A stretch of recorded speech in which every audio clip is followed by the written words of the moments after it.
नमस्कार, आपका बात पच्चीसी में स्वागत है। तो बात पच्चीसी में हमने चर्चा की थी कि बीकानेर की कथाओं की एक सीरीज करेंगे जिसमें बीकानेर के बारे में, उसके इतिहास के बारे में, उसके इतिहास के पुरुषों के बारे में और शहर के बारे में, वहाँ की संस्कृति के बारे में, त्योहार के बारे में, बीच-बीच में बीकानेर को देखने, समझने और जानने वाले विद्वानों से हम बातचीत करते रहेंगे। तो इसी कड़ी में आज हम आगे बढ़ के बातचीत शुरू कर रहे हैं जय जंगलदार बादशाह के बारे में।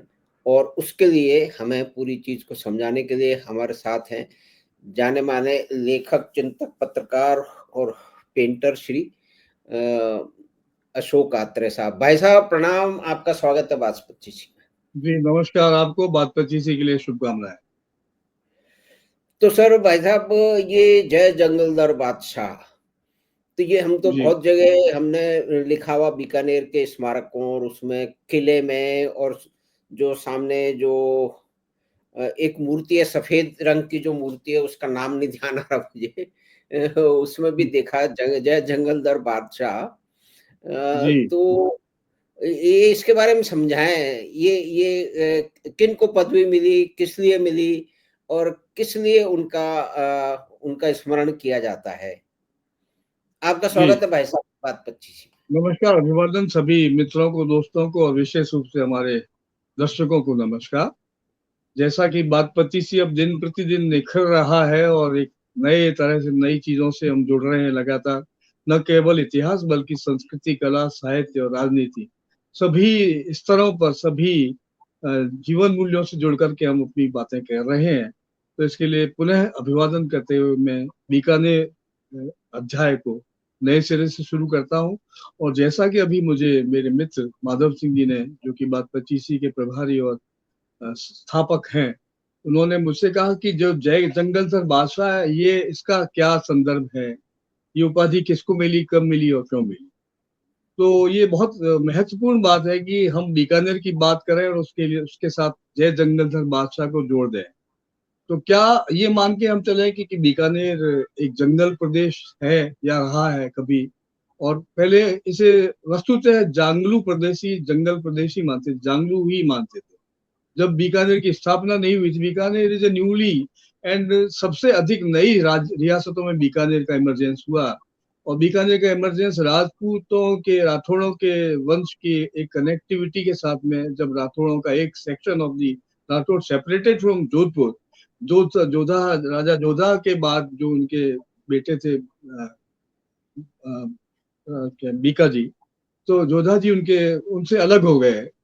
तो जोधा जी से बीका जी अलग हो गए, तो बीकानेर रियासत एक नई रियासत बनी।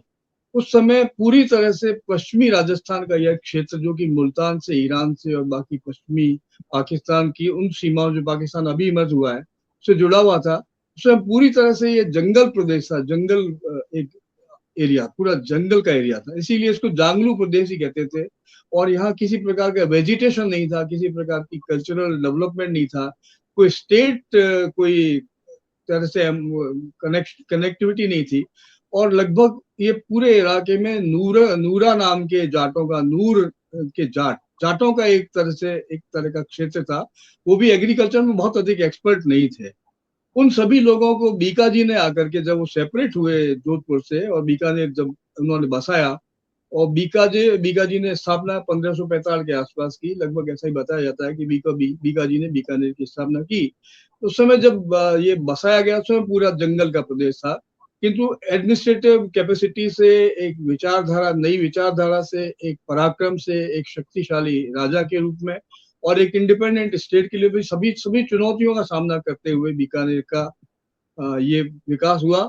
और इसके लिए विशेष रूप से उस समय सक्रिय जो करणी माता थी, जो माता जी उस इलाके की सबसे सक्रिय महिला थी, और उसके कनेक्शन दूर दराज के मुल्तान प्रदेश तक और पाकिस्तान तक, ईरान तक, बहुत दूर दूर से लोग उनसे मिलने आते थे। उनसे, उनके चमत्कारों से लोग बहुत अधिक प्रभावित होते थे। तो उन करणी माता जी से बीका जी मिले और बीका जी ने उनसे आशीर्वाद प्राप्त किया। और बीका जी ने उस आशीर्वाद के बाद बीकानेर का की स्थापना, बीकानेर का जो वर्तमान किला उससे कुछ दूर, जो अभी थोड़ा खंडरों में है, वहां उसकी स्थापना हुई। और ये स्थापना के बाद बीकानेर लगातार विकासमान हुआ, विकसित हुआ। और दूसरी सभी स्टेट्स की तुलना में यदि बीकानेर के इमरजेंस को देखें तो नई स्टेट होते हुए बीकानेर ने अपने इस पूरे दौर में 400-500 वर्ष के इतिहास में उस स्वर्णिम काल को भी देखा, जिस स्वर्णिम काल से राजा करण सिंह, जो कि सूर सिंह जी के बेटे थे, उनका अभ्युदय हुआ। और ये जो काल था 1675 के आसपास, 1613 के बाद का काल है। और इस समय करण सिंह जी आए, तो Karan Singh was a most able king of Bikaner. उस समय शासन मुसलमानों का शासन औरंगजेब के का चल रहा था, जो औरंगजेब बिल्कुल एक बहुत बड़े क्रूर राजा के रूप में और एक अजीब तरह की मजहबी मानसिकता से ग्रस्त थे। उन्होंने न केवल काशी के मंदिरों को नष्ट पुष्ट किया था, और धर्मांतरण, उनका विशेष रूप से धर्मांतरण को लेकर के औरंगजेब ने अपनी नई नीतियां बनाई थी। आप इससे संबंधित कुछ और सवाल पूछें तो मैं इस बात को आगे बढ़ाऊंगा ताकि रोचक बन जाए थोड़ा सा। जी जी। तो भाई साहब, अब ये पदवी उनको कीजिए, जैसा हमें थोड़ा बहुत याद पड़ता है या कभी देखा भी है कि जी जो औरंगज़ेब का जो एक उसकी जो योजना थी कि जी राजस्थान के या कि उस ज़माने के इस क्षेत्र के या कि राजपूताना के राजाओं को धर्म परिवर्तन किया जाए। और वो जी धर्म परिवर्तन करने में और शाहजहाँ के काल में जी और वहाँ के दरबार में इनकी जो राजा थे बीकानेर के, उनका भी एक प्रभाव था और उनको जी कोई ईरान की तरफ कोई एक जत्था गया और जी उसमें कुछ ऐसा प्लान था कि इनको राजाओं को एक-एक करके धर्मांतरण इनका किया जाए।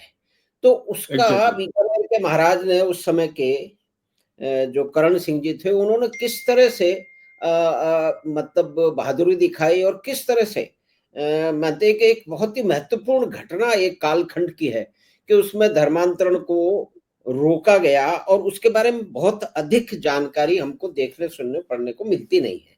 तो भाई साहब उसके जी, बारे में ज़रा आप निवेदन यही है कि ये बात बिल्कुल सच है कि शाहजहां की मृत्यु के बाद, जब शाहजहां की तबीयत भी खराब हो गई थी, शाहजहां की मृत्यु भी हो गई थी, और मुगल एम्पायर में आपस में एक बड़ा बैटल चालू हो गया था, लड़ाई चालू हो गई थी गद्दी को लेकर के, विशेष रूप से तीनों भाइयों में, चारों पांचों भाइयों में एक जबरदस्त युद्ध शुरू हो गया था। और उस युद्ध में मुगल एम्पायर ने एक नई तरह की ताकत औरंगजेब के पास आ गई थी, और उसने सभी लोगों को एक के बाद एक परास्त करके और एक अपने आप को एक एम्पायर बनाने के लिए पूरी तरह से औरंगजेब ने अपने आप को स्थापित कर दिया। उस समय